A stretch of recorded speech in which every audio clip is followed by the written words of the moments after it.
Ok. Boa noite, pessoal. Hoje eu estou comandando a sala aqui, né? E o Renzo está num período de férias dele. Ele volta amanhã para São José dos Campos. Ele foi para Python Sul e aproveitou para emendar para ficar lá em Santa Catarina, em Florianópolis, né? Que é coisinha chata. E aí, nós vamos hoje falar um pouquinho sobre RESTful API. A ideia seria já também falar, vamos ver o que a gente consegue, mas seria já também falar disso aplicado a partir com Django e com Django REST Framework, mas confesso para vocês que é assunto para encrenca. Então, nós vamos começar isso hoje e devemos terminar, acredito eu, um pouco. Todo mundo está me ouvindo bem, a coisa está boa. Eu vou cortar minha imagem para a minha imagem para economia de banda somente. Qualquer coisa a gente vai estar com o microfone aí. E vou compartilhar minha tela com vocês agora.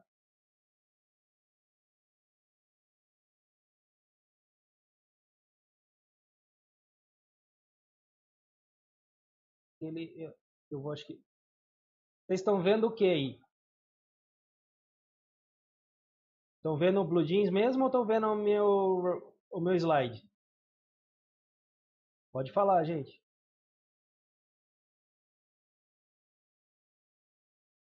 Aí, acho que agora está o meu slide, né? Beleza, slides. Ok. Bom, então nós vamos falar então sobre REST APIs com Django e Django REST Framework, né? O poder, né? Uma forma poderosa de implementar REST APIs. Eu tinha colocado lá no Telegram que eu escrevi os slides em inglês. Na verdade, eu estou pensando em transformar isso depois num artigo. Então, eu já comecei a escrever em inglês para poder ficar mais fácil a converter isso para o artigo. Ok? Bom, vamos lá. Aqui nessa introdução nós vamos fazer o quê? Eu vou introduzir, na verdade, os passos que nós vamos seguir na apresentação de hoje. Ok? Então nós vamos falar sobre o que é a REST, né? O que são as constraints do REST, ou seja, as restrições do REST. E por incrível que pareça, apesar do nome restrições, né, constraints, na verdade são mais diretrizes de libertação do que de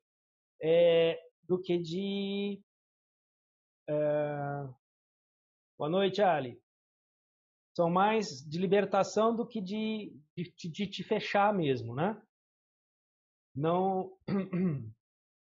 Aí vamos falar sobre fundamentos, né? As fundações do REST. Na verdade, são dois conceitos fundamentais para compreender o REST, além das constraints, obviamente, né? Na verdade, vou apresentar uma tabelinha bem sucinta para dizer um pouco de diferença do que é o REST e do que é o SOAP. E vamos para vou falar de boas práticas, né, do uso do HTTP que guia o REST, tá? E na verdade esse the best practice aí, essas boas práticas do HTTP são 4 diretrizes que eu vou depois esmiuçar nessas algumas práticas para usar os recursos, né, usar os nossos recursos. E apresentar as referências que eu me baseei para fazer esses slides. Galera, é o seguinte, de vez em quando, fala, beleza, estou entendendo, ou me interrompo para fazer pergunta usando o microfone mesmo, porque eu estou vendo só a minha tela e se eu cair e sumir todo mundo, eu não vou saber. Beleza? Cair? Beleza, Rivo. Pode Beleza. deixar que a gente fala. Beleza, então. Tá? E como eu estou olhando só a minha tela, procure usar mesmo o microfone, porque demora um pouquinho para eu voltar para o aplicativo do Blue Jeans para ver o chat.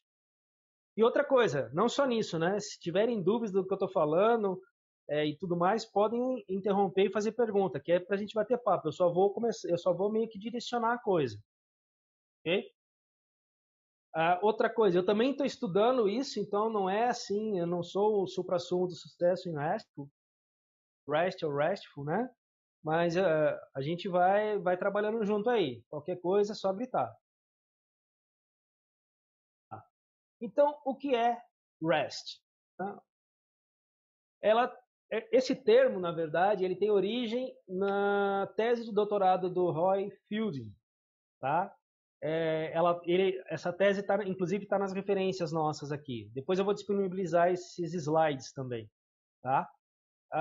O Roy, ele é um dos autores, né, do protocolo HTTP.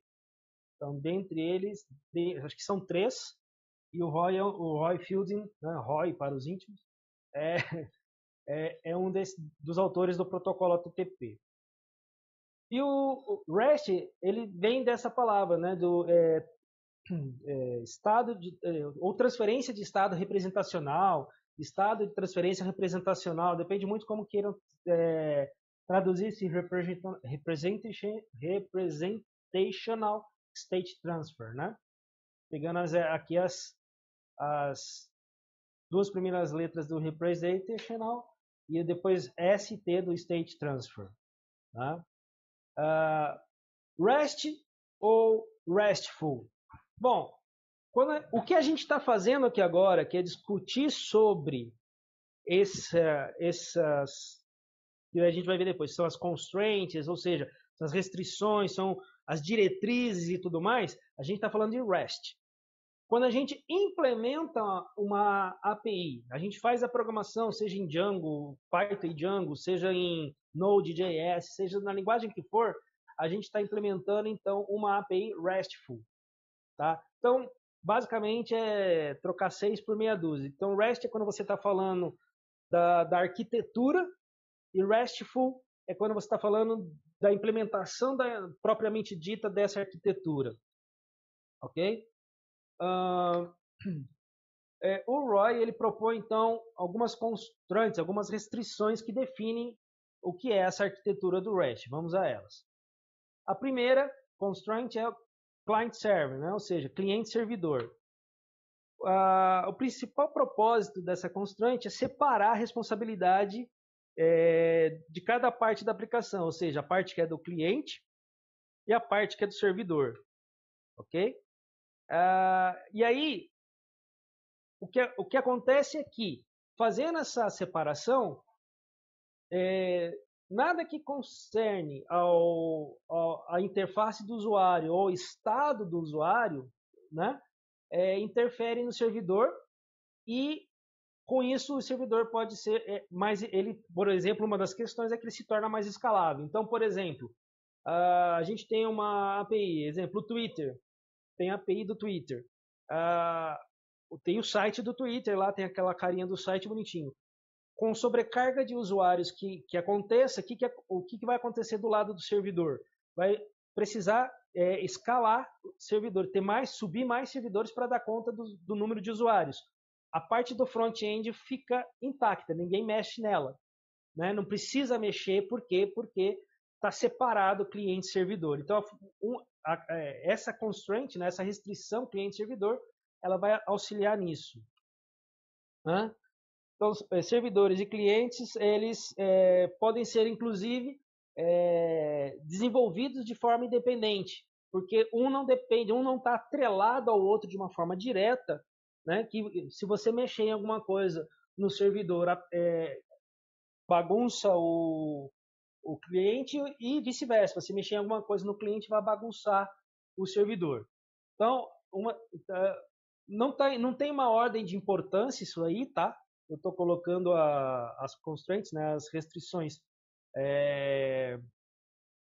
Não tem ordem de prioridade, nada. A única coisa que aqui ficou por último é a única que seria opcional dentro de uma implementação chamada RESTful. Quando você vai programar uma API, para você chamar essa API de RESTful, você tem que estar seguindo essas constraints. Vale lembrar que uma coisa que o Renzo colocou na... Estou lendo em inglês já falando Renzo, olha que coisa louca. O Renzo colocou lá no Telegram, é que isso são orientações. Apesar de falar de restrição e tudo mais, isso são orientações. Não significa que se você não fizer, não seguir uma dessas restrições, você vai fazer algo totalmente escabroso ou, sei lá, algo que não vai funcionar. Ao contrário, a única coisa é que não vai poder, segundo os puristas, se chamar de uma API RESTful, só isso. Tá? Alguns autores que eu consultei, eles chamam, quando você não segue literalmente todas as constraints, né, seria uma API HTTP somente. O detalhe é que essas constraints que a gente está vendo agora, começando a ver com a client server, elas são, como é que eu posso dizer, vamos dizer assim, de boas práticas, né, são orientações de boas práticas do uso do protocolo HTTP. Então, basicamente, o que o Roy Fielding fez, né, depois de ter criado, junto com mais 2 ou 3 autores, não me lembro agora todos os nomes, depois de ter criado o protocolo HTTP, ele percebeu que o protocolo não era usado da melhor forma possível. Então, na tese de doutorado dele, ele criou o REST como uma orientação de como usar da melhor forma possível o protocolo HTTP. Por isso que as constraints que ele propõe, que são essas que a gente começou a ver agora, elas são mais libertadoras do que aprisionadoras. Elas não são um dogma a ser venerado, né? Ou seja, se você pode fazer muita coisa, e a gente já com certeza, depois a gente vai conversar, a gente já fez muita coisa que não seguia essas constraints, né? E que funciona, passa pelo protocolo HTTP e não tem problema nenhum. Ok? Stateless. Esse é famoso, na verdade, porque todo mundo fala que a web é stateless, ou seja, ela não tem estado, ela não preserva estado. Né? Essencialmente, isso significa que o estado de uma requisição está contida nela mesma. Nenhuma requisição anterior a essa requisição, vamos dizer, a requisição A, nenhuma requisição antes da requisição A é sabida pela requisição A e nenhuma requisição posterior à requisição A sabe do que aconteceu com a requisição A. Essa é a ideia do stateless, né? Do sem estado. Né? E, obviamente, isso significa que todas as informações de estado da requisição têm que ser passadas por elas, seja pela URI, seja por carry string parâmetros, né? Parâmetros de carry string, pelo corpo da requisição ou os cabeçalhos, os headers, né, do HTTP. Tá? E aí, em REST, o cliente ele inclui essas informações, que aí a gente, né, viu, para que a requisição possa manter um certo estado. Então, é incluído a informação de estado da requisição, é incluída nela mesma. Ok? Tudo bem por aqui? Tranquilo? Tranquilo, River. Beleza, vou tocando, hein? Qualquer coisa, vocês gritam aí. Cacheable. Ou seja, uma das mais importantes é a questão de que ela deve ser, não é deve ser, ela deve poder ser cacheada. Ou seja, você poder manter um cache das respostas, né? Inclusive para melhorar, enfim, todo mundo que mexe com desenvolvimento web sabe que uma resposta rápida, né, é uma resposta muito bem-vinda. Então, se você cacheia certos dados, né, inclusive existe uma possibilidade, tanto no cabeçalho de resposta, quanto no cabeçalho... Não, quanto no cabeçalho na hora de que envia a informação, né, de como que essa questão está do cache. Né? Normalmente na resposta vem que o cache tem uma duração de, por exemplo, 600 milissegundos ou 6.000 milissegundos, né, para dar 6 segundos de cache para aquele cliente, né, para aquele browser,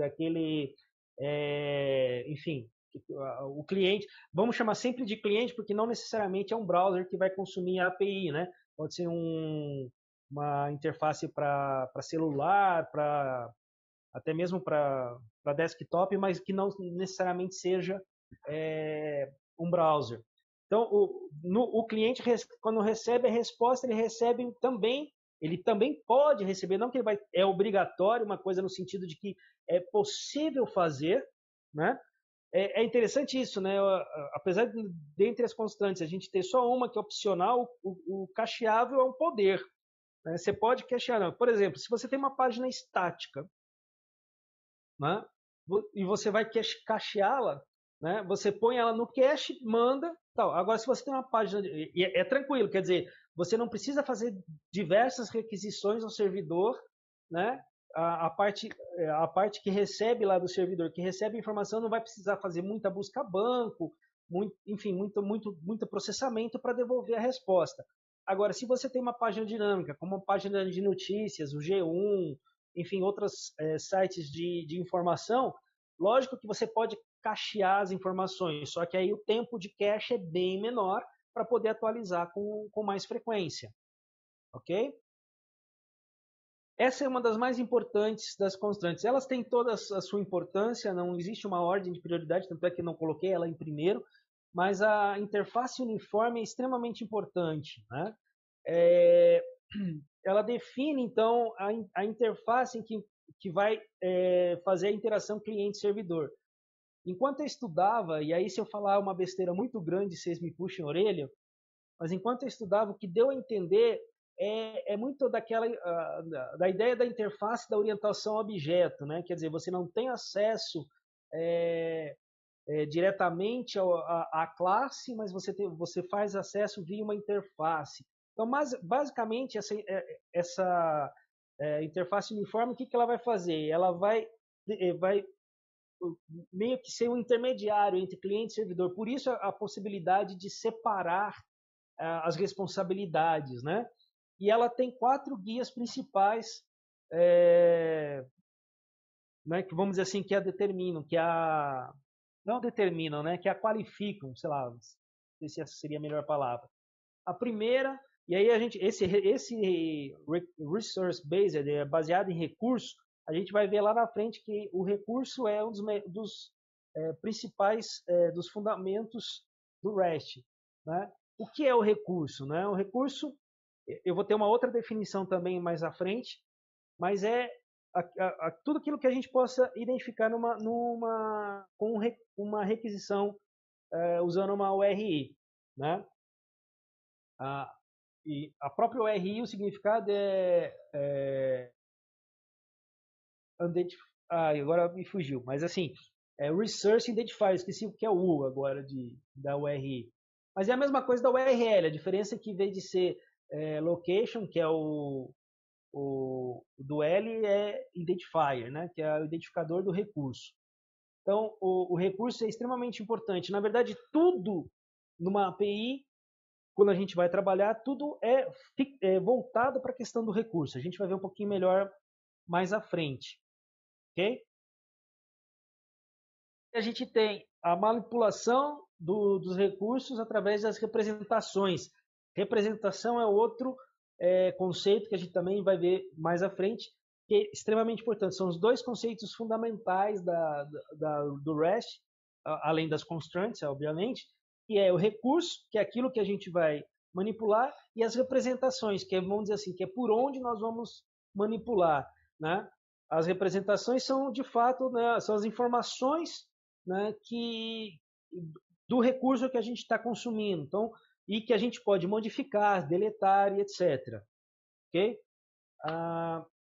Self-descriptive message, né? Ou seja, mensagens autodescritivas. Né? Cada mensagem inclui informação suficiente para descrever como como processar a mensagem, não só como processar, até mesmo, por exemplo, isso é uma coisa que a gente tem, vamos dizer assim, é uma falha de uso do HTTP quando a gente não está construindo uma API RESTful, porque a gente acaba usando só os códigos de status code mais básicos. Então, por exemplo, deu certo a requisição, voltam 200, que é ok. Não encontrou, voltam 404. Né? erro no servidor, no processamento lá, a gente não sabe nem que erro foi, voltam 500. No máximo 503, que são as mensagens mais comuns que a gente vê por aí.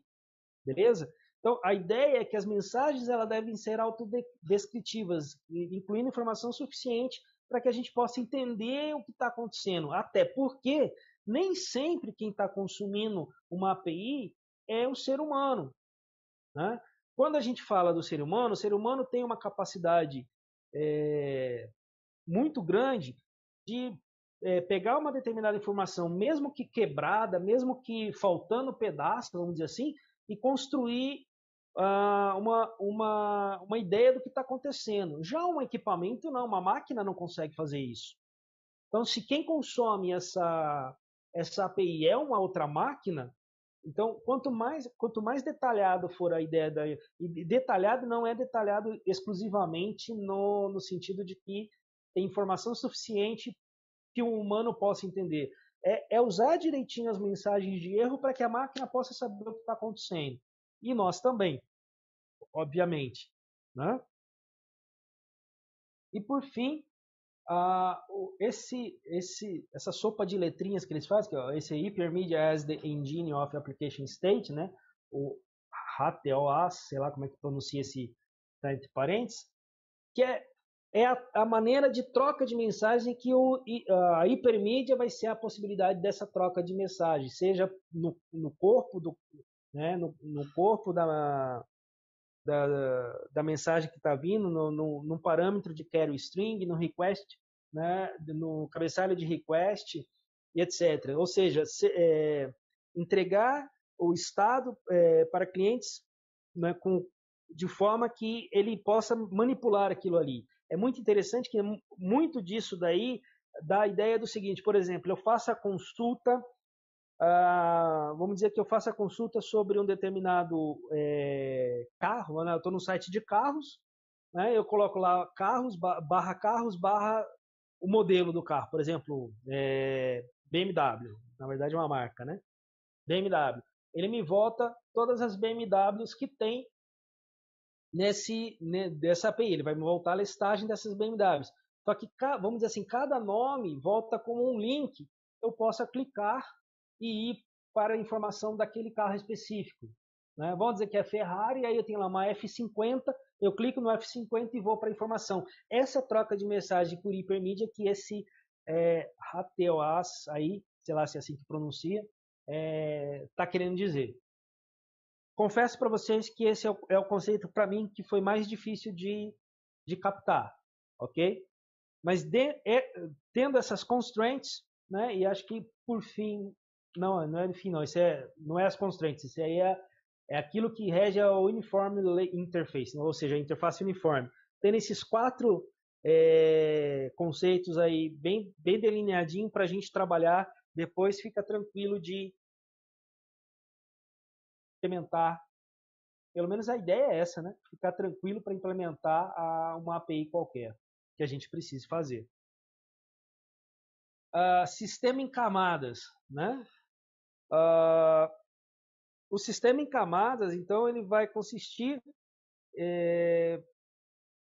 basicamente em, como é que posso dizer, em possibilitar a ideia da separação cliente-servidor e poder tornar o sistema como um todo, a aplicação como um todo, escalável em todos os lados, né?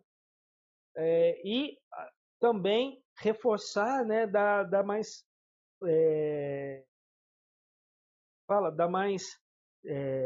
força para as políticas de segurança, né, da gente poder ter intermediários entre cliente e o servidor, de camadas intermediárias que permitam, então, a escalabilidade,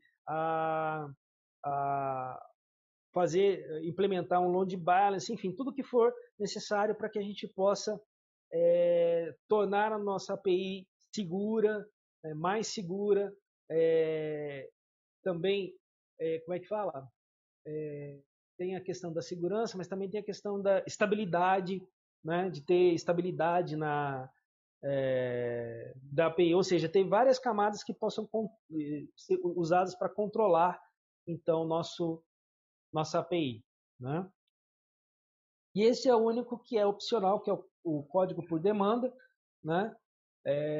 Que o servidor pode temporariamente estender e customizar certas funcionalidades em que o cliente, transferindo para o cliente lógica e que seja executada no próprio cliente. E aí ele dá como exemplo aí, em quem eu peguei essas informações, dá como exemplo, por exemplo, algo que seja executado ou no JavaScript ou por um applet Java.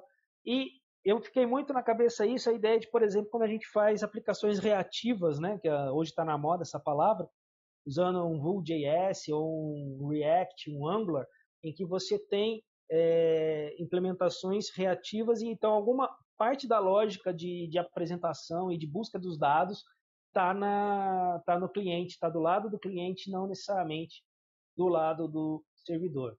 Ele coloca isso como opcional porque também isso pode gerar um pouco de insegurança, né, dependendo da maneira como foi implementado, etc. Ok? Gente, tudo bem por aí? Show, River. Tá, a gente Sim, terminou tá então tudo a questão. bem. Beleza, a gente está. Deixa eu ver uma coisa aqui. A gente terminou aqui de explanar a questão das constraints, né? Hoje a nossa talk vai ser um pouco mais conceitual. Eu acho que eu falei isso no início, né? Para quem chegou um pouquinho depois de quando eu tenho falado, então a gente vai trabalhar um pouco mais as questões conceituais, para a gente entender o que é essa ideia da API e de uma API REST, né? Ou que chamam também de API RESTful, né? Por isso que eu estou batendo nessa questão dos conceitos aí. Então vamos para as fundações do REST. Então, o primeiro conceito fundamental em REST, então, é o resource, né? Ou seja, o recurso. Basicamente, o recurso, o mais importante conceito, né, que a gente precisa. Por que a gente precisa entender? Porque, pelo menos para mim, não sei, e aí alguém aqui pode dizer se teve uma experiência diferente, o mais difícil de entender é essa questão do recurso, porque, na verdade, ele, por exemplo, ele é que determina o que é o recurso, então, aquela outra definição que eu falei que ia trazer, é o conjunto de dados que trafega pelo protocolo. No caso de protocolo aí é o protocolo HTTP mesmo, né? E ele ajuda, né? Na verdade eu coloquei um pouco mais agressivo na frase aí, mas na verdade ele ajuda a definir como serão nossas URLs, ou como nossas URLs poderão ser descritas. Porque assim, por exemplo, eu tenho lá meu site.com, tá? É um site, vamos dizer, de vendas. Eu preciso ter clientes, né? Eu preciso ter o cadastro de clientes, né? Então eu vou ter qual é o meu recurso nesse momento? Cliente, ok? Então a minha URL vai ser meusite.com/clientes.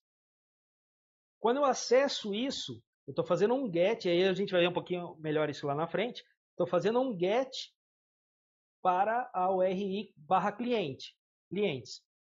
Né? O que isso vai acontecer? Como é um get, ele vai e eu estou pegando, vou colocar assim entre aspas, a raiz do recurso clientes, ele vai me retornar uma listagem de todos os meus clientes. Se eu clicar no João, o meu cliente João, ele vai colocar na URL em cima. Lógico que como eu cliquei, tem um link para isso, né? Então eu cliquei, ele vai direcionar para esse link, como qualquer hiperlink que a gente tenha no site, qualquer link HTML que a gente tenha lá, mas eu cliquei no cliente João. A minha URL vai passar a ser, por exemplo, meusite.com/clientes/13. 13 é o quê? É o ID do João. E aí ele traz o que para mim? É um outro get, ele traz todas as informações que eu tenho modeladas no meu banco sobre o cliente João. Nome, sobrenome, endereço, CPF, RG, etc. Mas assim, é uma listagem, não é um formulário, não é nada. E aí a gente vai ver aí mais para frente como fazer usando o protocolo HTTP para fazer o famoso CRUD, né? De criar, editar, apagar, né? E consultar informação. Aí a gente já viu a primeira parte, como fazer uma consulta. A gente tem o GET para fazer a consulta, né? O verbo GET. Na verdade, toda URL que a gente digita lá na barra de endereços do nosso navegador, toda vez que a gente faz isso, a gente está fazendo um GET. Eu sei que muita gente aqui já deve estar careca de saber, mais careca que eu, inclusive, de saber. Mas eu estou reforçando porque a gente vai ver o GET de uma outra forma agora. A gente vai ver o POST, que normalmente a gente associa com formulários HTML, a gente vai ver o POST de uma outra forma agora. Ok? E tudo buscando na questão das constraints que a gente acabou de ver. Então, eu tô, vamos dizer assim, batendo nisso, porque foram conceitos que eu demorei para pegar. Então, por exemplo, quem já trabalha com APIs vai estar familiarizado, por exemplo, com o endpoint. Qual que é o endpoint do cliente? Né? Endpoint é justamente toda a URL, meu site.com/clientes. Esse é meu endpoint. Né? De novo falo, gente, posso estar chovendo numa olhada, mas é que para mim também tem muita coisa que é nova. Né? Apesar que a grande maioria aqui sabe que eu vim de outra área, então quase tudo vai ser novidade para mim. Mas são coisas que a gente precisa pegar o traquejo. Então, por exemplo, o endpoint é essa URL. Então, eu preciso fazer uma requisição a endpoint clientes para ter todos os meus clientes, a listagem de todos os meus clientes. Eu tenho que só fazer um get em meusite.com/clientes. Ok? Vamos lá. O segundo conceito, então, é a representação. A representação é a forma que a informação é trocada entre cliente e servidor. Tá? Então, e essa forma não é trocado pelo protocolo HTTP, não é essa forma, a forma é a forma que ela vem mesmo. Então, o que eu tenho como informação? Representando o meu objeto, o meu recurso. Eu tenho um JSON, eu tenho um XML, eu tenho um HTML, eu tenho um JPG, um PNG, um MP3, um MP4. Ou seja, o que eu estou recebendo? O que eu estou recebendo é a representação do meu recurso, tá? Do meu recurso. Então, a ideia é essa. Então, o que trafega, de fato, quando eu coloquei lá recurso, é o conjunto de informações que trafegam pela internet, de fato é isso, mas na verdade o que trafega é a representação do recurso. Até porque não trafega um usuário, né? Não trafega um cliente pelo recurso. O cliente é meu recurso, mas trafegam são informações sobre ele. Né? É claro que dentro da questão da API, trafega, principalmente na API REST, trafega um JSON, XML, né? YAML, né? o YAML, que eu não sei de YAML que fala, né? Trafegam essas informações. Vai trafegar um JPG? O JPG em si não, mas vai trafegar o endereço dele. E aí, na hora que chega lá no cliente, o cliente vai fazer acesso. Né? Por exemplo, se for para compor uma página em um HTML, CSS, JavaScript, ele vai pegar o endereço que retornou via JSON, por exemplo, vai colocar lá e vai renderizar. E ele vai fazer outra requisição para o servidor para buscar esse JPG ou MP4, enfim, etc. Beleza? Tranquilo esses dois conceitos para vocês? Vamos lá, gente. Ali, tá tranquilo para ti? Tá tranquilo. Fabrício? João Garcia? Porque eu estou perguntando para vocês porque o Ricardo e o Thiago estão sempre falando. Então eu soltei para vocês a pergunta aí só para ver se tá tudo tá dando para acompanhar. É meio básico, acho que beleza. É meio básico. Eu tô na verdade no básico mesmo, mas para a gente, vamos dizer assim, para quem já conhece, vamos dar uma revisada e fundamentar assim esses conceitos, e para quem está vendo sobre o REST APIs agora, por qualquer motivo, tá pegando também, e a gente poder, vamos dizer assim, não vou dizer nivelar por baixo, mas se colocar meio que de igual para igual, entendeu? Deixa eu ver o que colocaram no chat aqui. Beleza, Ali. Vamos voltar lá. Então tá. Que mais?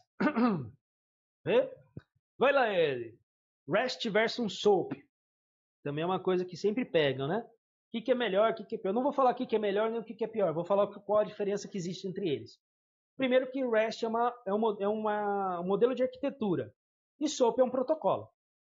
Ok? Então, assim, até se a gente pegar pelo próprio nome, se a gente expandir, né? O Pzinho ali do SOAP é protocolo. Eu não lembro o resto. Na verdade, eu não tenho muita paciência para esses nomes, essa sopinha de letras, não. Eu prefiro colocar já SOAP, todo mundo sabe o que é, já ouviu falar, pelo menos. E aí a gente toca o barco por aí. Então, o REST é um modelo de arquitetura. A forma dele navegar é por uma simples requisição HTTP e ele suporta vários tipos, né? Várias representações, tipo XML, JSON e YAML, sei lá como é que fala isso. O SOAP é um protocolo, ele invoca serviço chamando um RPC method, e teve outro lugar que eu vi também, que é a ideia de que ele envelopa o que precisa ser encaminhado e envia também, que deve ser chamado RPC, para enviar pelo protocolo. Tudo trafega pelo protocolo HTTP. Mas o SOAP, ele tem, vamos dizer assim, ele dá uma envelopada, então ele manda um pacote diferente do que uma simples requisição HTTP. E só suporta XML. Okay? Enquanto o REST tem pelo menos suporta esses três tipos de representação, o SOAP vai suportar exclusivamente XML. Né? Cá entre nós, nesse aspecto, eu já prefiro, nem vou atrás de estudar SOAP, prefiro estudar REST, porque eu prefiro usar JSON ou YAML do que XML, né? Porque, pelo amor de Deus, XML ninguém merece. Eu tiro o chapéu para quem trabalha com, né? Porque é um bichinho complicado. Tá? Vamos ver o que tem no chat ali. Postas. XML é triste, Thiago. Vamos lá. Ó, as melhores práticas do HTTP que guiam o REST. Ok? Então são uso apropriado dos métodos HTTP. Você vê que aí que eu coloco lá na frente, entre parênteses, não somente, né? Mas não só, mas o GET, o POST, o PUT, o PUSH e o DELETE. A gente vai ver com calma aqui mesmo, acho que aqui mesmo ou mais para frente, o que são cada um deles. Vamos ver, peraí. Não, vai ser mais para frente, mas tudo bem, a gente vai ver cada um deles com pequenos detalhes aí para frente. Uso apropriado das URLs, que é aquilo que a gente estava conversando com relação à questão do recurso, né? Uso apropriado dos status codes do HTTP para representar sucessos ou falhas, né? As famosas famílias 100, 200, 300, 400 e 500, né? Usar os códigos dentro dessas famílias, né? E o uso apropriado dos cabeçalhos HTTP, por exemplo, se eu quero que a minha API,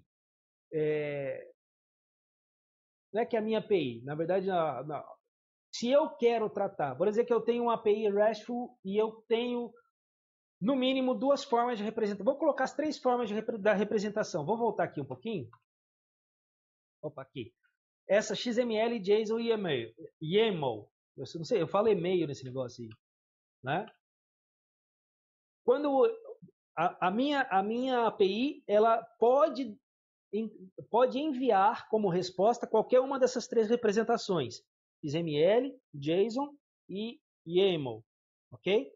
Só que o meu cliente, que eu não sei quem é, o que ele faz? Ele coloca no cabeçalho HTTP, vamos dizer assim, a dupla de chave e valor, accept, e aí eu não lembro se é igual ou é 2 pontos, enfim, mas tem a maneira certinha de fazer, accept JSON.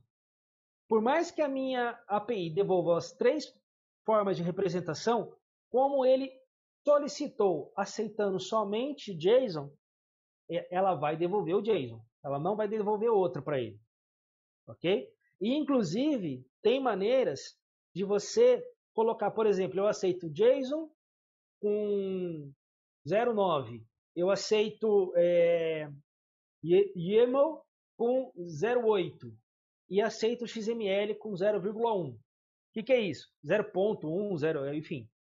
São formas de você priorizar as respostas que você vai ter. Tá? Então, vamos dizer que deu um pau qualquer lá na API e ela está conseguindo só devolver XML. Sei lá por quê. Estou dando um exemplo escabroso aqui. Como você não mandou uma única forma de aceitar, mas você priorizou o que você quer, mesmo não tendo as duas primeiras, que é a 09 e a 08, a 01 vai ser devolvida, sem problema nenhum. Tá bom? E a possibilidade de linkar vários recursos diferentes. Por exemplo, eu tenho lá minha URL, que eu vou pensar num GET aqui agora. Né? Vamos lá, meu site.com/clientes, tá? /estado igual a São Paulo, por exemplo. Acredito que isso está certo. Posso até estar fazendo uma coisa errada aqui, que eu estou fazendo de cabeça o exemplo. Eu não preparei exemplos, poderia ter feito isso, mas acabei não fazendo. Na verdade, não é bem assim, não. Vamos colocar diferente. Vamos lá no carros. Então, vamos lá. meusite.com.br/carros, tá? /711, que é o ID do carro, por exemplo, que é uma Ferrari, Estado de São Paulo, ou Estado de São Paulo. Enfim, só para dizer que eu estou pegando dois recursos diferentes. O que eu estou fazendo? Eu estou pegando todas as Ferraris F50, que é 711, vou colocar assim, e que estão no estado de São Paulo. Então, eu estou fazendo link de diferentes recursos. Ok? Então, existe essa possibilidade também. Alguém quer falar alguma coisa?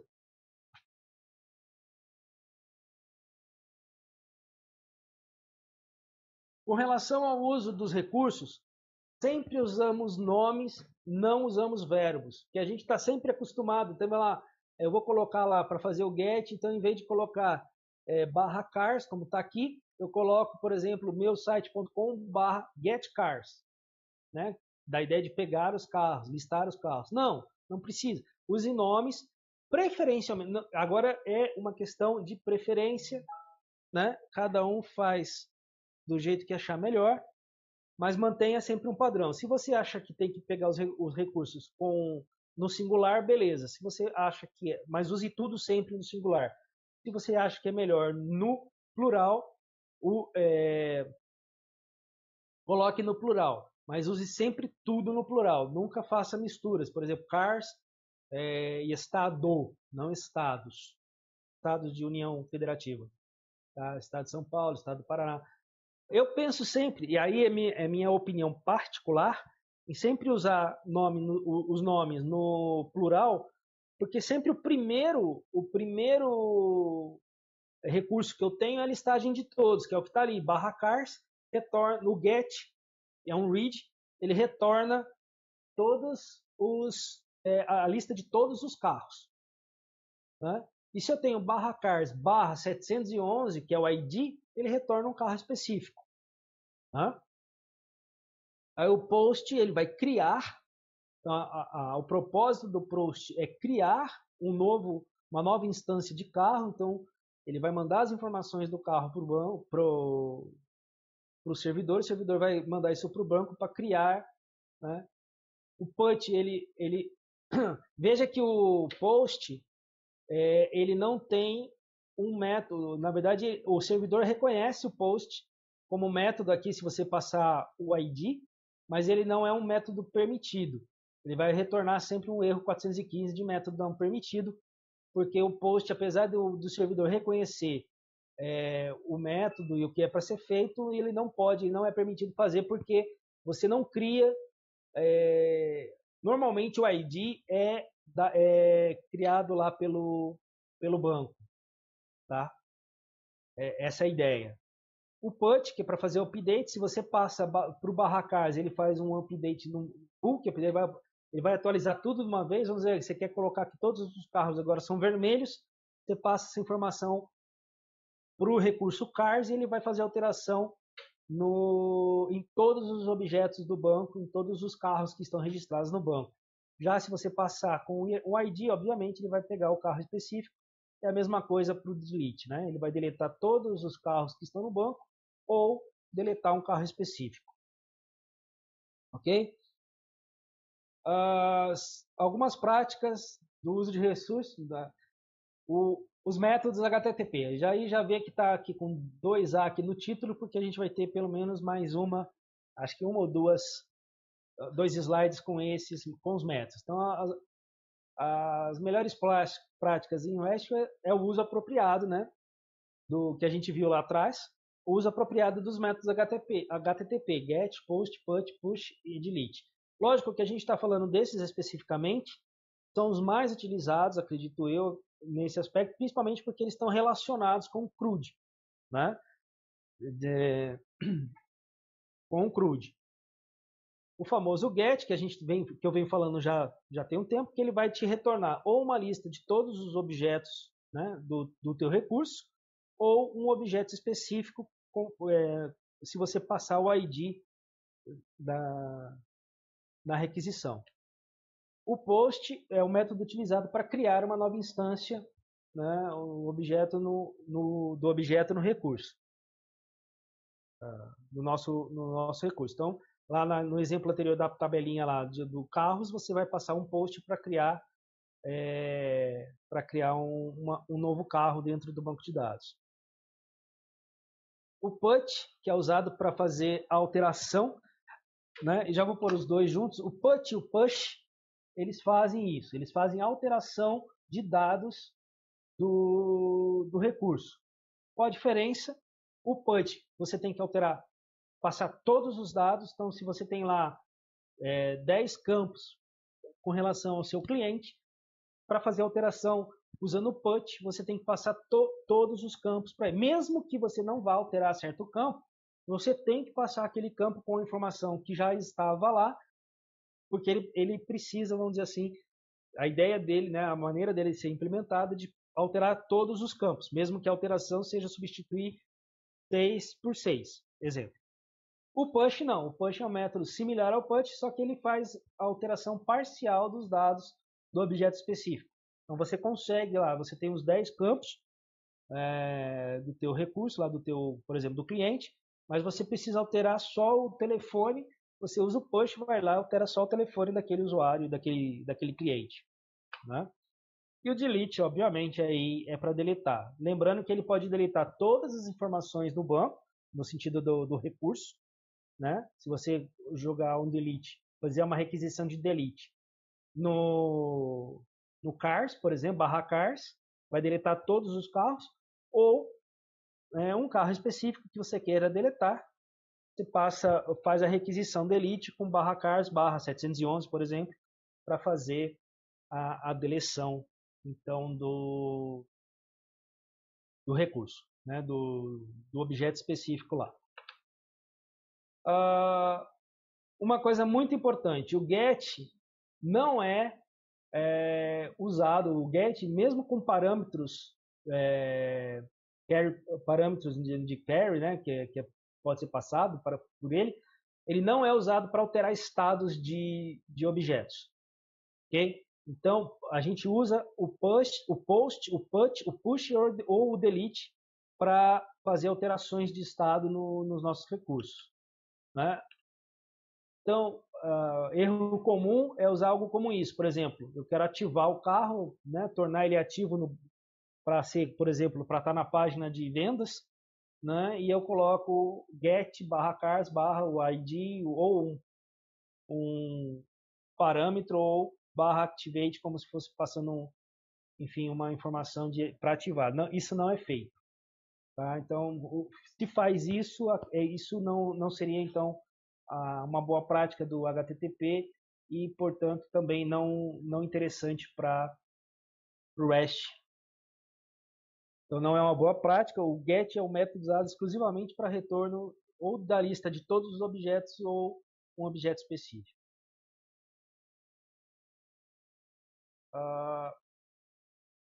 o status code, né?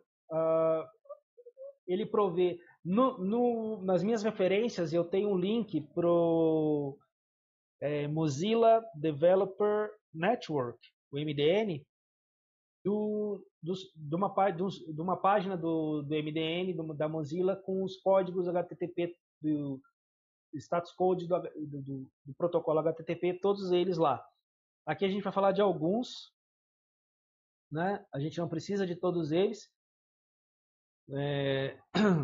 Eu peguei essa informação aí, mas acho que pode ser até que seja mais de 10, mas os mais importantes são da família 200, o OK, né, que tudo está funcionando, tudo tá OK. O 201, que você retorna quando você normalmente tem uma criação do objeto certinho no banco, né? Então você fez um post, é esperado que o retorno do post seja um 201 e não um 200 necessariamente. Normalmente o retorno é o 201 e um JSON com os dados do objeto criado, que daí inclui inclusive o ID, porque normalmente o ID a gente não passa, a gente passa todas as informações menos o ID. E aí quando o retorno, né, o response 201, né, é com o JSON com essas informações.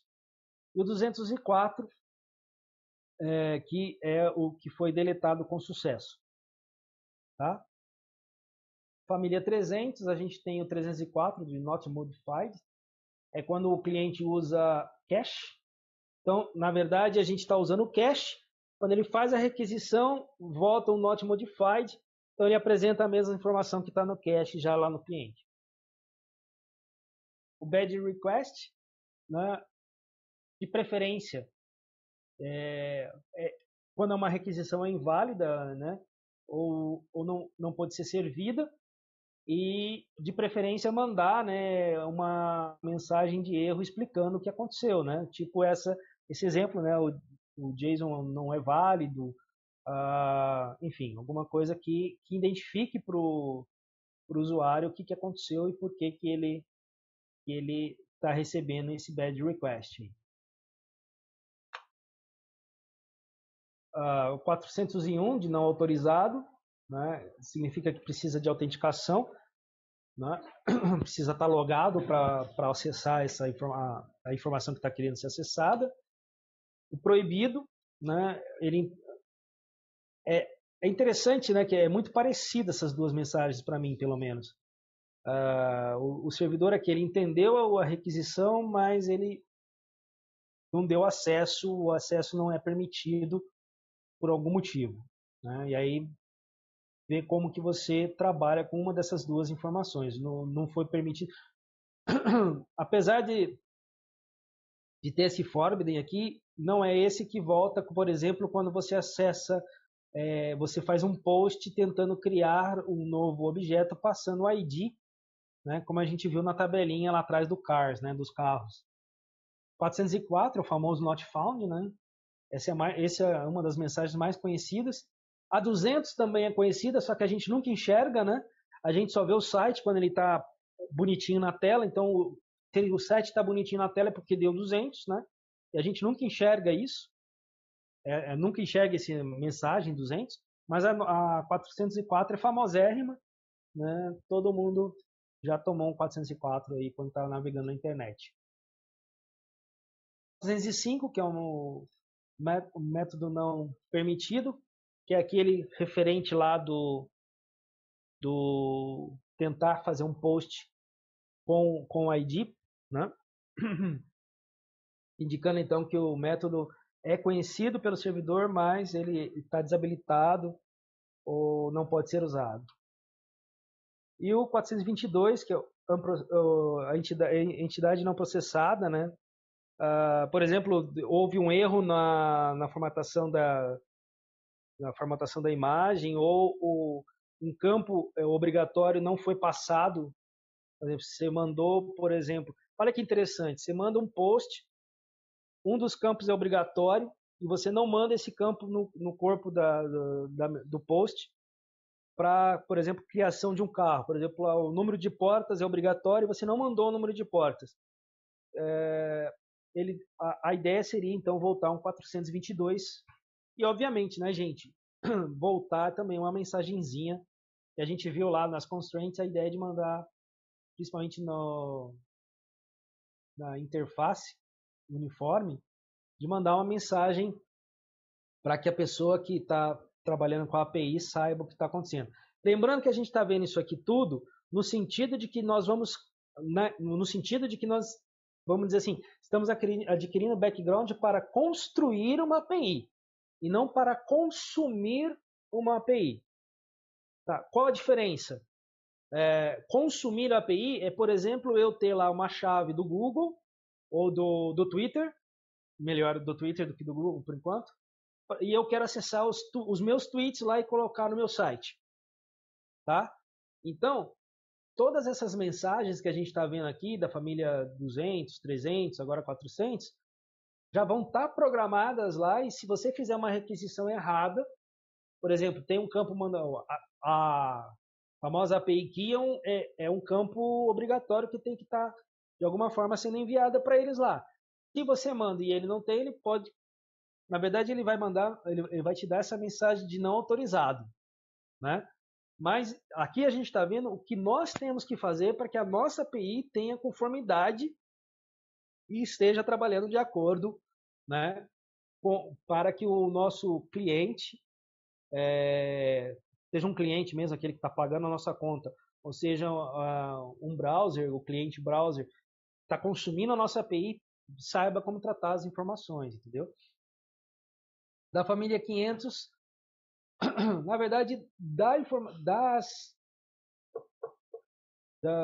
referências que eu consultei, deram essa única aqui, a Internal Server Erro, mas eu acho essa aí só ela muito pouco. Tem a 503 também, que normalmente dá, mas a ideia sempre a gente manter um log disso daí para a gente mesmo e tentar mandar alguma coisa de informação outra coisa, né?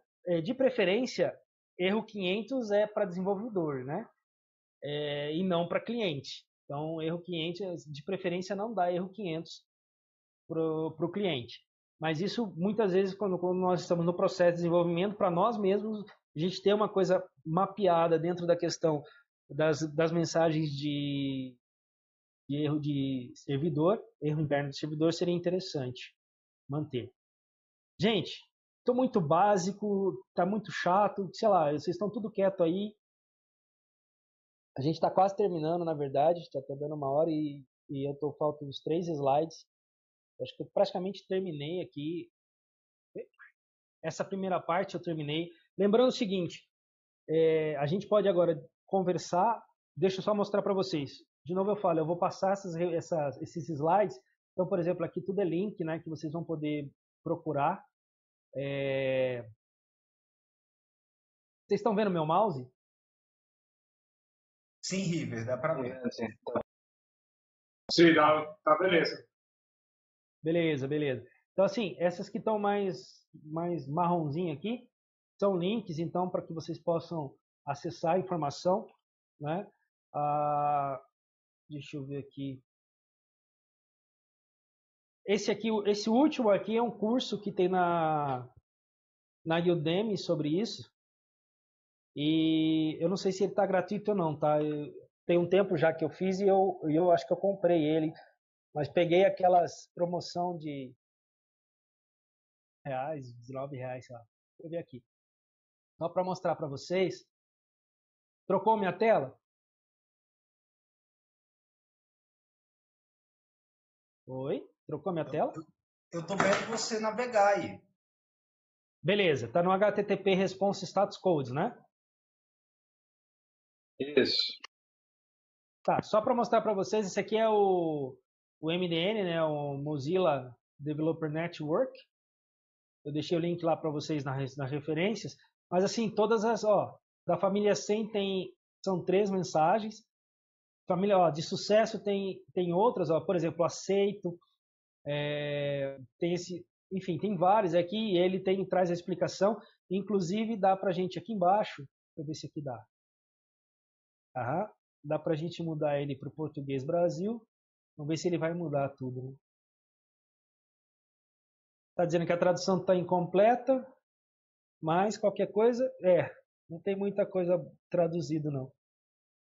Mas enfim, então traz o número da mensagem do protocolo HTTP e uma resposta, uma explicação e tal para a gente usar. Você vê que tem muita coisa. Ó, a gente viu do 200, a gente viu 200 e 201, mas tem até na sequência vai até 208, depois pula para 226. Tá vendo? Então assim, são muitas mensagens, a gente tem muita coisa para estudar aqui para a gente melhorar, inclusive a interação das nossas APIs, né, das respostas e tal. Inclusive, gente, não é só da API não, tá? Muitas vezes a gente está construindo um site e isso aqui só para curiosidade, depois quem quiser dar uma lida, é o capítulo 5 da tese do Roy lá, do Roy, já esqueci o sobrenome dele, sobre REST, e aí como ele foi desenvolvendo, tem uns gráficos, uns desenhos assim, então tem todo o trabalho que ele fez falando das constraints lá, tá? Veja, falando de recurso, resources and resource identifiers, as representações, né? Conectores, enfim. Aqui, bom, mas só lembrando que isso aqui é um trabalho acadêmico, então deve ser meio complicadinho de ler, né? Eu não sei para quem é da área. Tá? Outros são livros. Alguns deles eu até recomendo, caso tenha interesse mesmo em aprofundar na questão, né? E agora, gente, eu vou descompartilhar a tela, ligar minha câmera e estou aberto para quem quiser, a gente pode discutir, conversar a respeito. Temos aí uma meia horinha para me massacrarem com dúvidas, perguntas. Se vocês quiserem ligar a câmera também. Oi. Uma coisa assim que no início até da sua apresentação, tal, que você estava falando das constraints e tudo mais,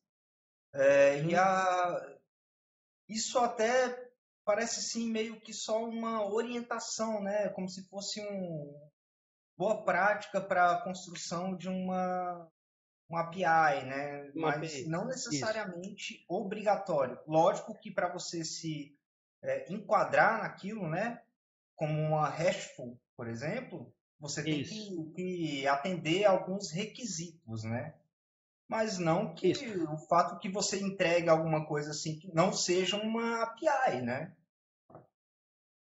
O que eu vi nas referências que eu usei para fazer essa apresentação é justamente isso. Quando você faz, seguindo essas, principalmente focado nas constraints, depois vamos dizer assim, eu meio que debulhei as constraints mostrando as boas práticas do uso do protocolo HTTP, que num certo aspecto tá, beleza, client server, aí você vê lá uma das práticas do que a gente está fazendo está ligado a essa constraint do client server, beleza. Então assim, o que eu vi foi, se você fizer uma API e você deseja que a API seja uma API RESTful, você tem, gente, quando eu falo você tem, é obrigado. Se você quiser usar o que a gente estava discutindo ontem sobre buzzword, minha API é RESTful. Beleza, para sua API ser RESTful, você tem que seguir as constraints. Você pode não seguir as constraints e ter uma API? Pode. Lógico que pode. Né? Inclusive, muitos de nós aqui já fizemos várias coisas que, num certo aspecto, acabaria se encaixando como uma API. Só que o que ele chama é de uma API HTTP. Entendeu? É uma API HTTP. Não seria uma API RESTful. Ok? Essa é a diferença. E aí, o que a gente fez agora foi falar da arquitetura. E a gente discutiu um modelo de arquitetura. Entendeu? Que a gente pode seguir ou não. Né? Vai de cada um. Né? o que eu vejo é que assim, é interessante notar que apesar do nome ser constraints, e a tradução mais literal é restrição, ou no caso no plural é restrições, né? São restrições. Apesar do nome constraints, ou seja, apesar do nome ser restrições, elas mais libertam do que aprisionam. E em que sentido? Por exemplo, vamos pensar na constraint client-server, em que você vai fazer um trabalho em que você vai separar as responsabilidades de cliente e servidor.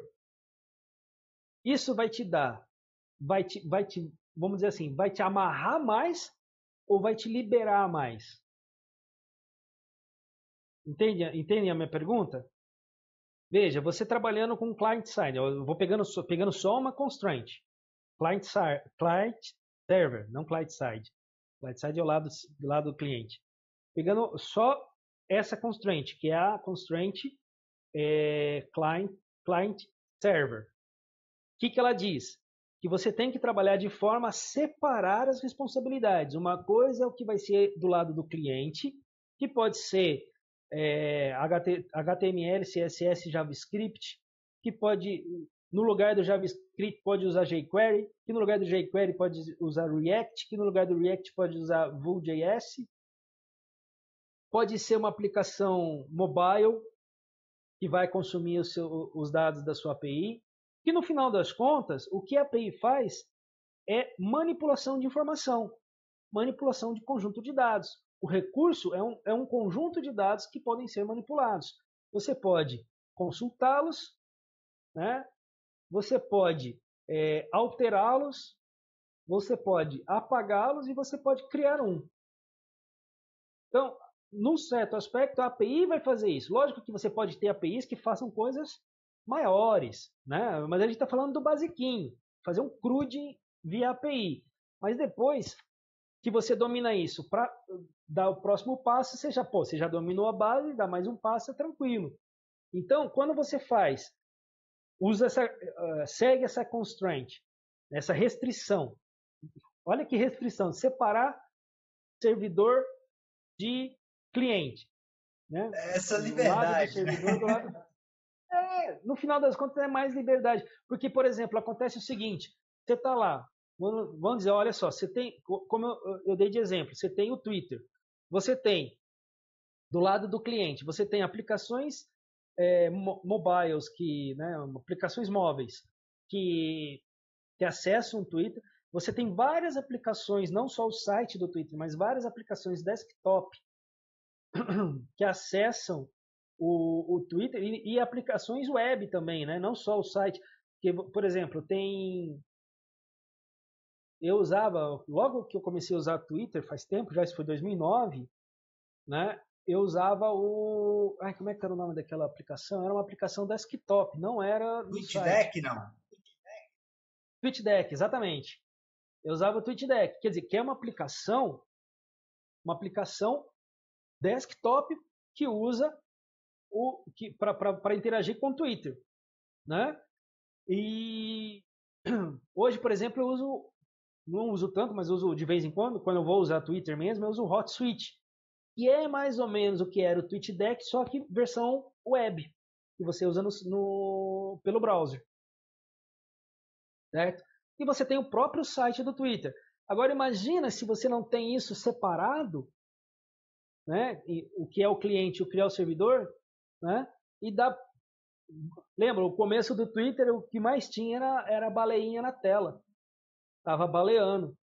Né? Por quê? Porque os servidores não estavam aguentando. Aí, o que eles fizeram? Eles fizeram todo um trabalho do lado do servidor para fazer o quê? Para fazer escalonamento, para fazer balanceamento, né?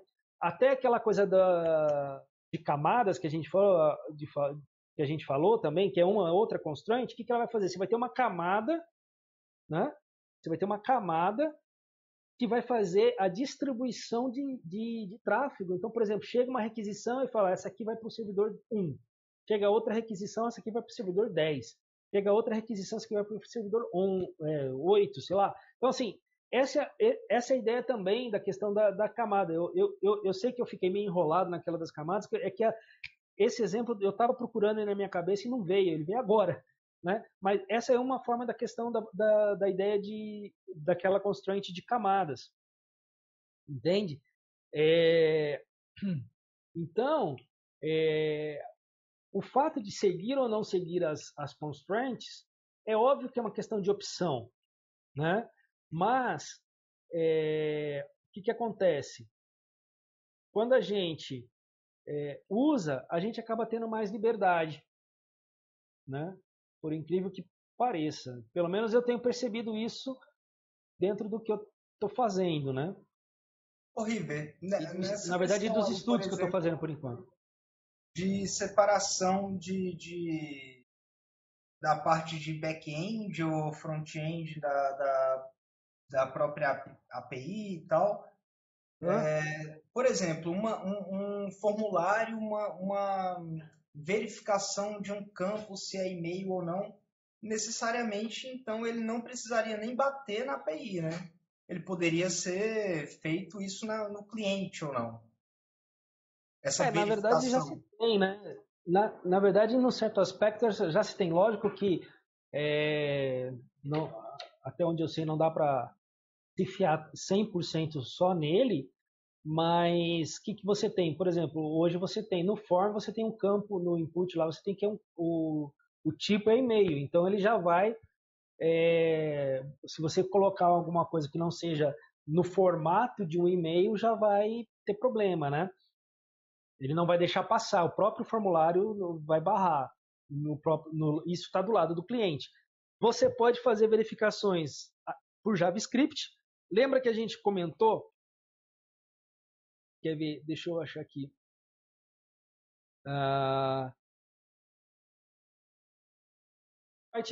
última constraint, que é o código por demanda, que fala que você pode delegar para o lado do cliente algumas funcionalidades e alguma lógica. Então, por exemplo, nisso que você está falando, cai perfeito, porque eu posso, usar o tipo do campo de input do formulário HTML para segurar um e-mail inválido. Eu posso ter uma função JavaScript que também faça algum tipo de verificação. Entende? Por exemplo, eu posso, por exemplo, a gente fez, para quem está aqui, que é também do WTTD, que fez o curso, né? Acho que só estou eu, o Thiago e o Portela. Né? O Fabrício e o João não, mas tudo bem, não tem problema. E o Ali também não. Não sei, o Ali, você fez o WTTD, Sim. Ali? Sim. Beleza. Mas a gente fez, numa dos momentos, a gente fez a ideia era até fazer um pacote, né, uma lib, de validação de CPF, mas é feita em Python e a validação é do lado do servidor, lá no Django, né? E aí a gente importa a gente cria a lib, né? Foi até, vamos dizer assim, meio que estimulado para que a gente criasse a lib, colocasse a lib no PyPI e tudo mais. Lógico que essa, em Python, faz a verificação do lado do servidor. Mas você pode muito bem escrever as mesmas funções, que não são nem um pouco complexas, em JavaScript, para quem sabe, né? Eu não sei, então não teria condição. Em JavaScript e fazer essa verificação do lado do cliente. Então você manda uma verificação que poderia ser feita do lado do servidor, ser feita do lado do cliente. É aquela coisa do código por demanda, em demanda. É a ideia lá do código em demanda. Então, o cara digitou um CPF que não bate o número de... Você segura. O JavaScript vai segurar, não vai deixar mandar. Então, não bateu aquele erro, não precisou bater na API e voltar. Ele já não deu. Colocou letras no meio do negócio lá. Também o JavaScript não vai deixar passar. E você fez o cálculo para saber se o verificador é válido ou não. E aí colocam lá um CPF que não bata essa questão do dígito verificador, ele também não vai deixar passar. Entendeu? Então, tudo, vamos dizer assim, Agora, tem problemas essa questão? Sim, eu vejo que tem problemas. Por quê? Porque nem sempre somos nós que vamos desenvolver o front-end. Entende? Você vai desenvolver uma API, você vai ficar, esse é um problema, você vai ficar né? preocupado com o back-end. Eu Você acho tem que que ficar essa questão, preocupado. uma das coisas que você falou Exatamente. no finalzinho aí é a questão do retorno também da mensagem, né? Por isso que a Isso. importância de entender as respostas do HTTP, entender as famílias de erro e tudo mais, de resposta, na verdade, e tratar esse erro e entregar uma página que seja compreensível, né, para o cliente Você não final. precisa. Aí que tá. Quando você faz uma API de fato, você não entrega uma página para o cliente. Você entrega um JSON, um XML, o YAML lá, o YAML lá. Você não entrega uma página. O cliente que vai fazer a página. Quer dizer, cliente que eu estou dizendo aqui já é O uma cliente, página. eu falei o navegador, mas ok, eu também falei de cliente. Mas você não devolve uma página, não. Você devolve sempre um JSON. Por exemplo, uma das coisas que você pode usar para consumir sua API é o CURL, o CURL lá, que é muito comum no Linux e no Mac. Você pode simplesmente fazer um CURL e aí dar o site e passar os parâmetros todos que você precisa, com cabeçalho HTTP, com corpo da requisição, entende? O corpo da requisição, por exemplo, que pode ser um JSON com todas as informações que você tem que gravar no banco de dados para cadastro de cliente. Você está fazendo um post, entendeu? Ou você está fazendo um push e você tem que passar os campos do seu recurso que estão sendo alterados. Lógico, passando o ID e os campos que estão sendo alterados desse objeto. Eu vou chamar de objeto aqui, só não confundir com orientação objeto. Nesse momento não tem nada a ver. Do objeto específico. Então, por exemplo, eu tenho lá o carros, né, o cars. Eu quero alterar a cor do carro 711. Então, eu vou fazer um CURL www.meusite.com/cars/711, né? Buddy, e aí passar o JSON com as informações. Na verdade, não passo o 711 ali, eu passo no corpo. Apesar que poderia passar ali também, não tem problema. Pode passar na URI também. Então, assim, são várias formas de construir. Aí tem o Postman, não sei se vocês conhecem, já ouviram falar do Postman? Sim, sim. Postman. Então, eu falo assim, cara, porque assim, eu tenho. Nem o Thiago eu conheço direito no sentido de saber o que ele usa, eu deixo de usar, né? Então, assim, o Ali, o Fabrício e o João, eu particularmente estou conhecendo agora, né? Mas nem o Thiago, que eu conheço já tem um tempo, sei o que ele usa e deixo de usar. Então, quando eu pergunto assim, não é porque eu estou subestimando ninguém, né? Por favor. É porque eu não sei mesmo se usam ou não, né? Mas o Postman já é uma interface gráfica que faz basicamente a mesma coisa que o seu URL, que faz por linha de comando, né? E aí você pode colocar, fazer lá uma requisição GET, POST, PUT, PUSH, delete e colocar as informações todas que você precisa ali e a partir dali você mandar essa requisição e ela ser processada na sua API.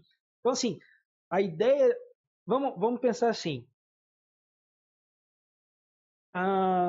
Desenvolvimento normal, ou melhor dizendo, desenvolvimento tradicional, não normal, mas tradicional, vamos chamar de uma web application, tá? de um site. Desenvolvimento tradicional de um site, né? É o seguinte. Lógico, vamos pensar um site que vai ter acesso a banco e tudo mais. Vamos lá, você pega o Django bom velho de guerra, né? E você projeta lá a sua aplicação, faz os templates, né? faz os models, vai fazer lá como a gente fez, para quem fez o WTTD, faz lá o formulário de subscrição, né? Para fazer o envio de inscrição do evento, pá, tá tudo bonitinho ali. Você tem, quer dizer, é monolítico, entendeu? Tem tudo ali. Veja, se der um pau por qualquer motivo no formulário que a gente fez, você inviabilizou todo o back-end, porque o back-end tem que ficar parado enquanto você arruma o front-end. Porque eles estão atrelados ali de uma certa forma. Tem um acoplamento ali, né? Beleza. Quando você faz isso via API, o que você faz? Você, na verdade, a primeira coisa que você faz é desenvolver a API. Então, você vai se concentrar no que a gente chama de back-end. Os modelos e tal. Aí, lógico, a gente vai ver ainda, não vai dar tempo para hoje, mas a gente vai ver isso tudo que a gente viu hoje, vai ver fazendo o quê? Usando o Django e o Django REST Framework, né? Para a gente fazer o quê? Para a gente montar uma pequena API e ver como ela está se comportando, entendeu? Então, assim,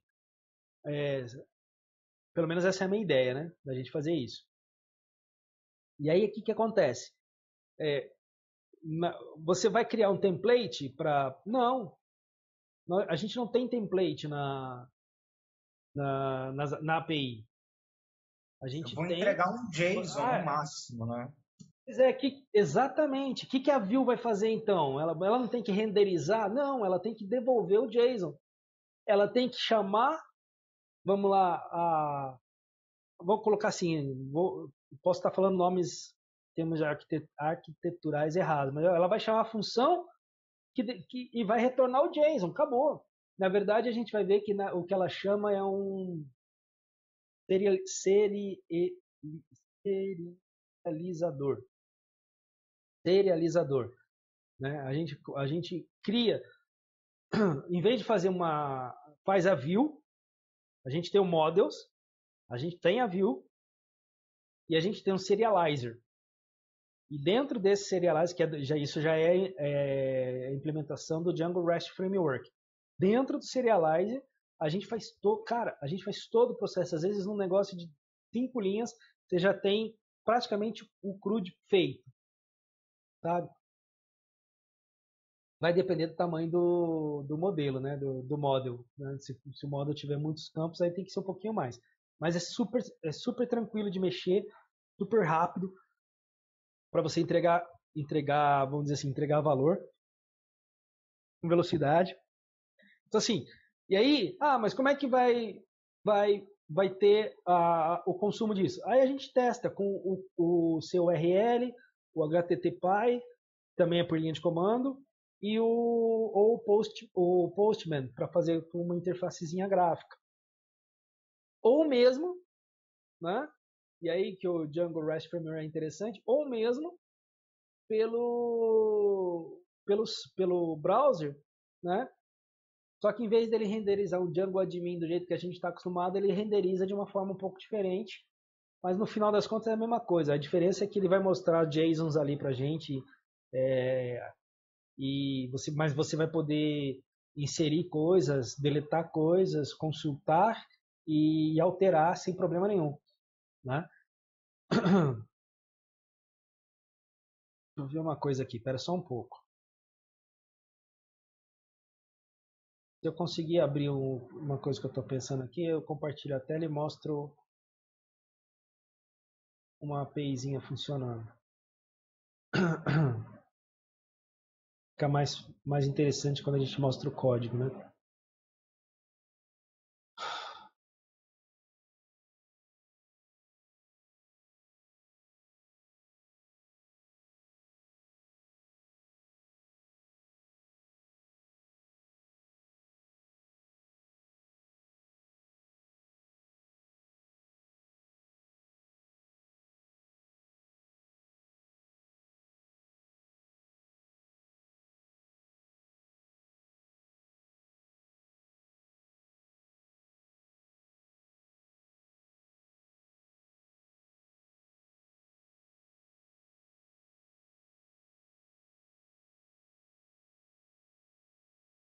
Vamos lá, compartilhando a tela, deixa eu desligar minha câmera, equalizar a banda.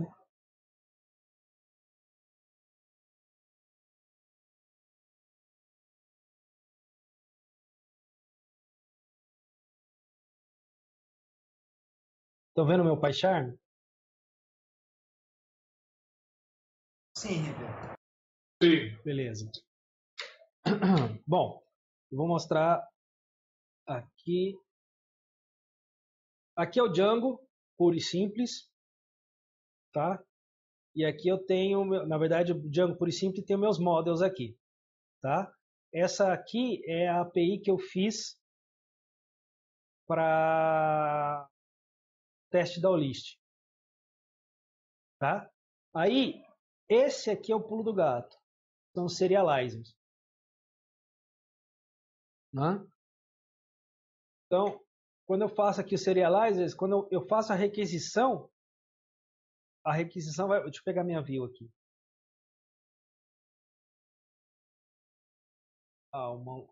Essa view aqui é só um get. Tá vendo? Essa aqui é só um get. Por isso que eu estou pondo uma API view get. Essa aqui é meu post. Tá vendo? Esses em verdinho aí que são com os comentários, na verdade é porque eu fiz a documentação dela por aqui. Aí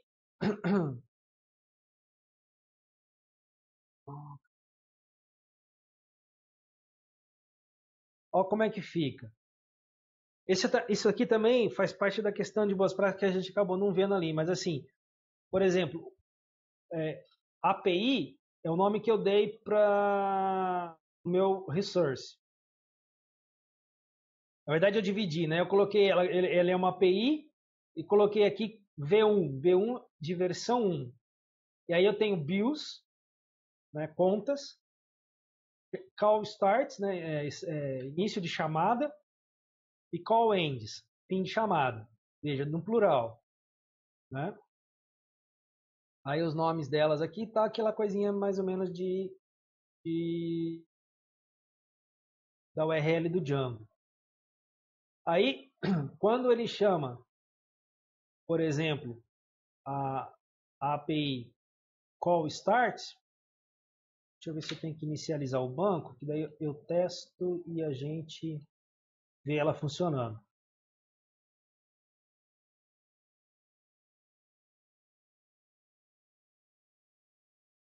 Docker, seu lindo. Só rodar.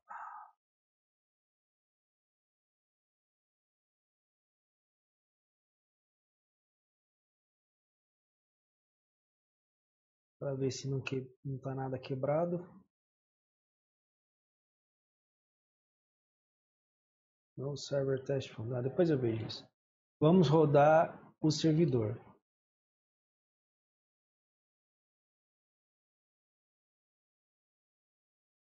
Ué? Ah, não. Eu dou o teste, River. De novo, sou uma besta. Preciso trocar lá em cima. Tá. Tá rodando.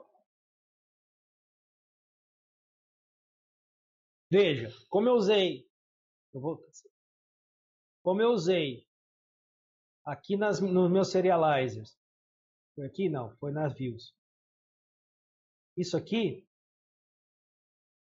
e eu estou usando uma lib para fazer, chamar... Deixa eu abrir meus settings aqui.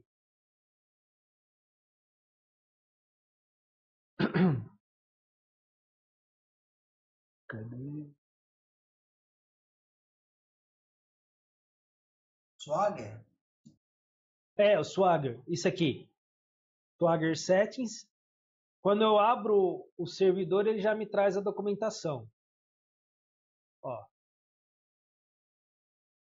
Esse é o código que volta. Isso aqui é o que está lá no docstring.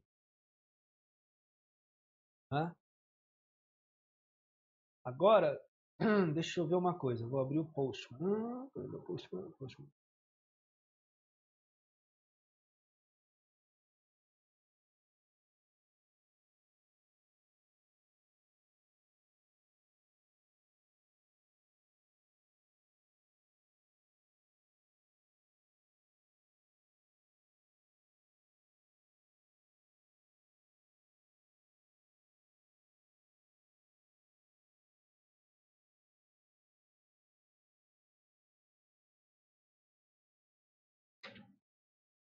HTTP local host.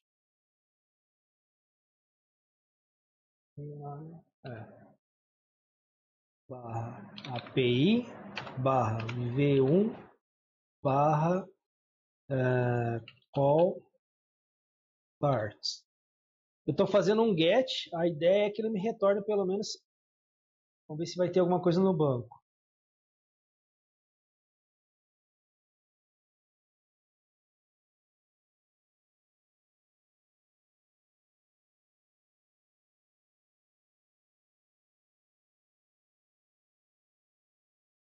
Aí não retornou nada. Método não. Vamos tentar o BIOS.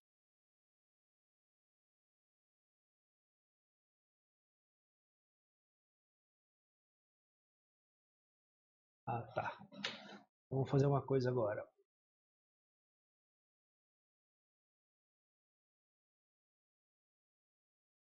Verdade, eu não tenho método get para uma besta quadrada mesmo.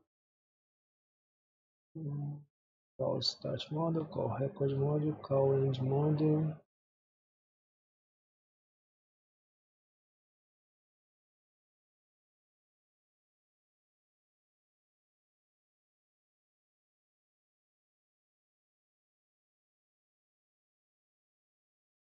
Zero linhas.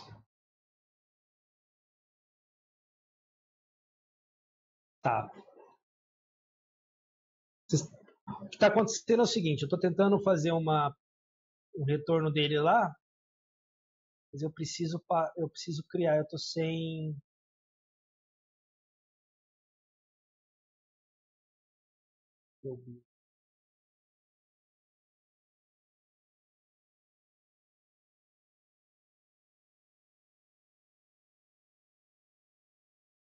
Consigo criar com isso aqui.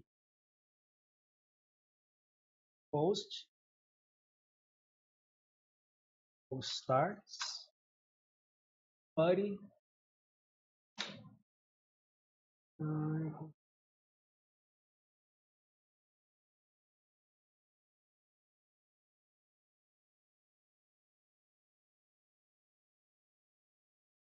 Espera aí. Vou fazer devagarzinho.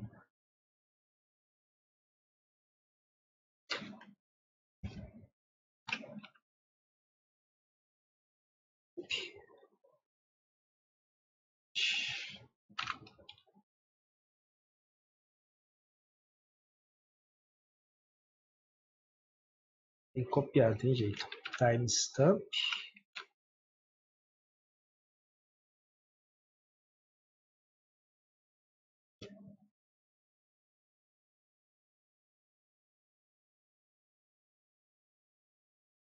Call ID.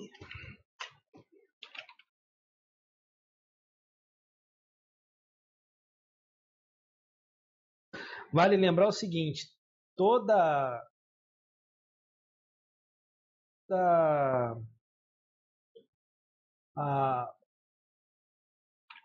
essa passagem de parâmetros aqui, que vai no corpo da requisição, mesmo que eu não tenha colocado entre aspas, ela vai como string. Tá? Então, tem que tratar isso na API também.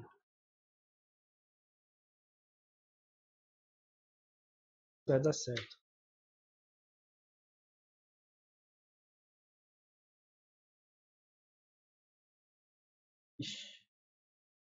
Ô, River, a URL faltou ali em cima, ó. Ficou só cal. É. All starts barra.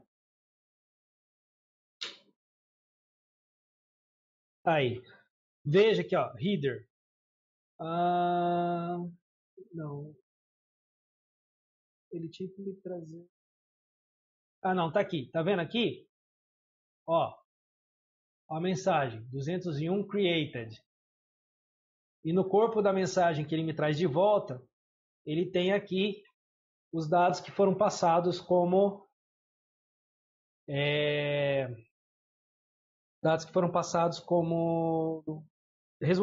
coisa.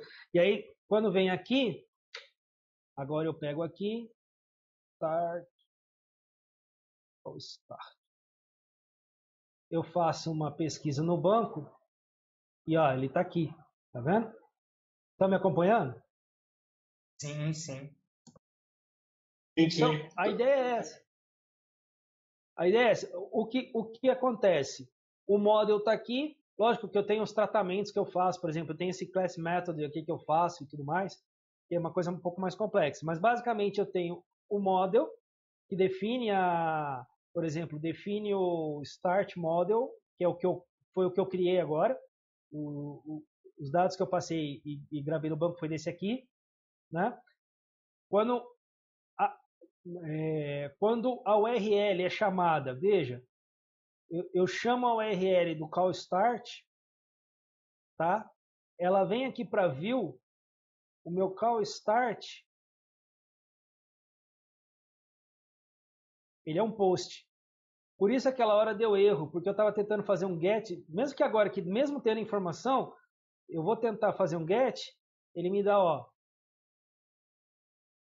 405, method not allowed, né? Método não permitido, porque aqui eu defini que ele é só post. Então ele não busca no banco. Sim, quando eu dou o post, ele vem aqui no call starts, pega esse request, aí ele chama o serializer aqui, ó. Aqui ele está chamando o serializer, no qual ele passa todos os dados. Então ele vem aqui, ele vai chamar o call start serializer. Ele vem aqui, é esse aqui, call start serializer, né? Aí ele vê qual que é o source, ele vê essa classe, vê tudo isso aqui, faz as validações. Eu tenho validadores dele aqui, ele chama esses validadores, né, que estão nesse meu arquivinho aqui chamado validators. Então eu verifico se o vale do source é só dígito, se é menor que 10, se o destination também só é dígito, né? Source é origem, destino, o tipo, se é start. Veja, para eu não me preocupar se ele vai ser passado corretamente, eu já coloco aqui que ele tem que ser lower, né? Letra minúscula, né? E tal. Aí ele volta aqui para o serialize e aí ele devolve para view. Cadê o view? Cadê o view? Né? Se ele foi serializado corretamente, né? Aí ela vai me chamar o que salva no banco. Ó. Ela vai fazer um call start serialize e save e retorna a resposta. Olha a resposta aqui. O status HTTP 201 created e os dados que foram serializados. Né? Que é a resposta que a gente tinha aqui anteriormente. Eu não sei se eu consigo voltar. Mas a gente tinha a resposta aqui anteriormente, né? Que era o JSON lá que a gente tinha. Tá? Então é isso, quer dizer, veja, eu não tenho uma... Para ela, a única coisa que eu tenho de front é isso aqui, que é a minha documentação. Né? Eu clico e vejo o que faz. Né? E até comi bola, que eu tentei fazer na verdade não foi nesse. Eu tentei fazer um get nesse aqui e aqui está dizendo que eu só faço post. Já na build, eu só faço get. Vamos tentar pegar com uma informação só o post. Só que eu preciso passar. É fácil. Espera aí.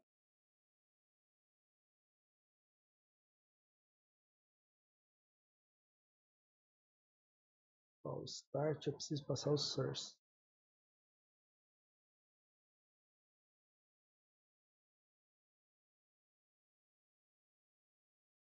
E aí eu venho aqui, vamos ver se ele vai me trazer. Eu não lembro se eu... Porque o que ele faz? Nessa API específica, eu tenho uma ligação que é a ligação, o início da ligação, a informação de início de uma ligação telefônica e a informação do final dessa ligação telefônica. E eu junto tudo numa única ligação depois. Né? Eu não lembro se...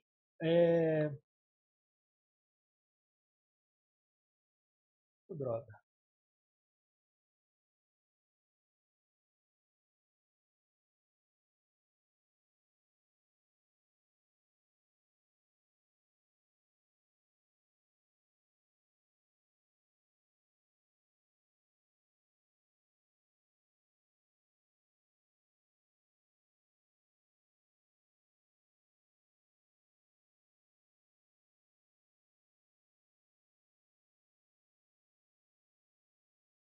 Não, ele não volta. Eu preciso ter ela completa mesmo. Eu precisaria colocar a ligação a finalização da ligação para ela funcionar, né?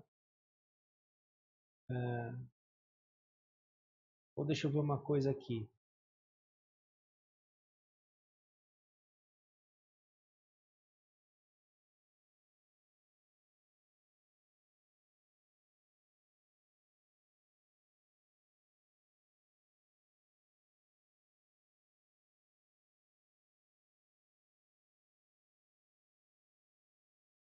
Acho que é o mesmo número, né?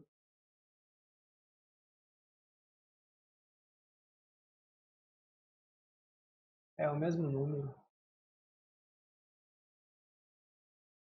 Eu precisaria da ligação final, mas acho que deu para entender um pouquinho o que está fazendo e que a ideia de uma API, né? É fazer esse back-end. Veja, eu não tenho templates aqui. Ó, na minha estrutura, eu tenho aqui a App Core, eu tenho minhas migrations, tenho testes, e é isso agora só referente ao que faz a app, né? Aqui eu tenho testes que são é só o teste do WISB, e aqui eu tenho settings. Ou seja, eu não tenho um único template, né? É esse, cadê o de novo?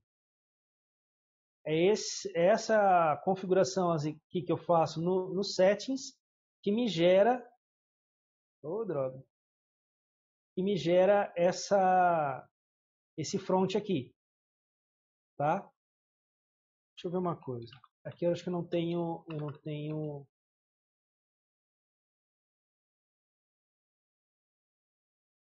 tenho usuário criado. Mas eu conseguiria também acessar para poder criar os dados de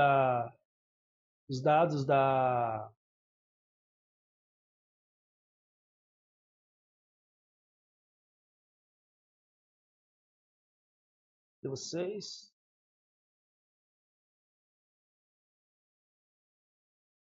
Para eu poder criar, eu também poderia acessar o admin. Eu só não fiz isso agora porque eu não tenho o per user criado, né?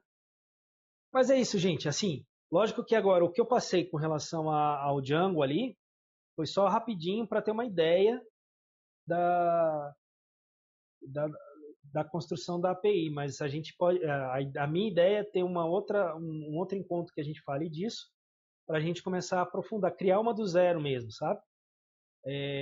Uma coisa simples, né? Bem sucinta mesmo, mas que a gente consiga criar do zero e acessar pelo admin, acessar pelo Postman, pelo próprio seu URL, etc. Beleza? Legal, River. Perfeito, cara. Pô, Muito bom. muito bom, River. Muito bom. Bem explicado. Obrigado. E se tiverem dúvida, Legal aí. Fabrício, Legal, tal, River. Valeu. beleza. Tá, eu sei que deve ter sido, para alguns deve ter sido meio muito basicão, né? Meio que, mas acho que pode ter servido de uma revisãozinha aí para refrescar um pouco a memória, reforçar conteúdos, reforçar conceitos, né? Mas acho que é isso. Se tiverem mais alguma questão, alguma coisa que queiram colocar,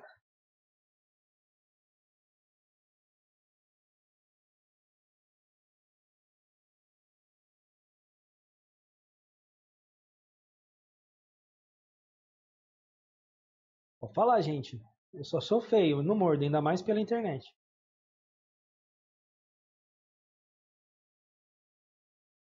Não, River, para mim tá muito tranquilo, cara. E assim, eu só vou ficar cobrando aí para ver se a gente implementa isso mesmo. Faz um CRUDzinho básico Beleza. com um API. Vamos ver se a gente consegue fazer isso no próximo. É isso mesmo. Tranquilo. A ideia é isso mesmo. Até conversar com vocês, o Renzo já está sabendo, a próxima semana e a outra eu não vou poder nem participar das talks, eu vou estar fazendo aquele curso do Jefferson, do Complicando Docker. Vai ser online o curso agora, e vai ser justamente de terça e quarta. Vai ser semana que vem e na outra. Mas assim que eu voltar dessa maratona aí de Docker, aí a gente arrepia na... Pode cobrar, Thiago. A gente marca aí uma outra talk para falar do CRUDzinho, né? Aí eu preparo o negócio, não vão vir... Lógico, o código a gente faz na hora, mas eu venho com as coisas já meio mastigadas para a gente também não ficar perdendo tempo pensando o que vai fazer, esse tipo de coisa, entendeu? Show de bola, Igor. Muito bom. Então, beleza. Beleza, é ótimo. Né? Então, rapaziada, se não tiverem mais dúvida, alguma coisa, acho que a gente pode encerrar por hoje. Já está dando 2 horas, acho que a gente está aqui. Eu tô com a garganta seca aqui. Esqueci de trazer água para conversar. Esqueci que eu ia falar mais do que o Renzo hoje. Beleza? Eu vou até parar a gravação aqui.